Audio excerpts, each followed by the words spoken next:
now for some numbers. Benedict has shown like a few of those, not all of them.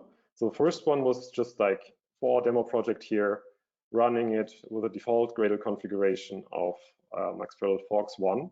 So just one local executor. And that took about 1 minute and 57 seconds, I think, or 54 seconds, something along those lines. And then Benedict increased the number of local executors to 2. And you can already see then there's a decrease in the build time and the test time by about 50%. So that cuts time in half. And the good news here is, as you add remote executors, you can achieve the same effect. So we went from 2 local executors here in our measurements to 4 executors in total. So that means 2 local ones and 2 remote ones. And again, the build time was cut in half. So that's a reduction of by 50%. And we can continue that. If you double the number again, we go from 4 to 8 executors.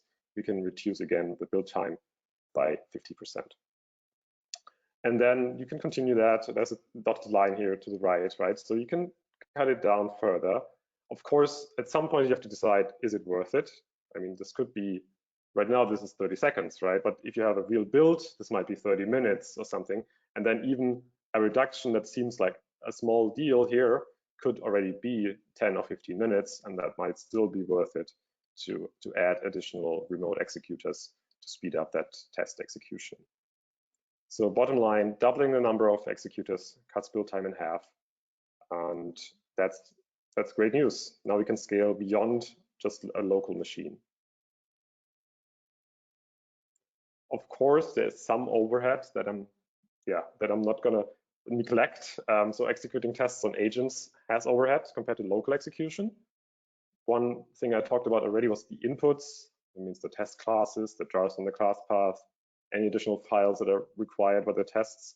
They have to be transferred from the build to the agents, right? That's file transfer. And to mitigate that, agents cache and reuse previously received files, so they don't have to transfer them again the next time. And that caches on the local file system. The other direction, so any outputs that are produced by the tests, for example, the Jacoco coverage file or any custom reports, they have to be transferred back to the build. So those are usually smaller because they are not jar files of some artifacts, right?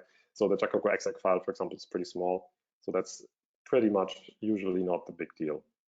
And then, of course, there's some communication going on. So the build has to talk to Gradle Enterprise and the agents as well. And so that communication has some overhead. And the bottom line, the rule of thumb here is really the faster the network connection, the smaller the overhead. So this works best when both the builds and the agents have fast connections to the Gradle Enterprise server.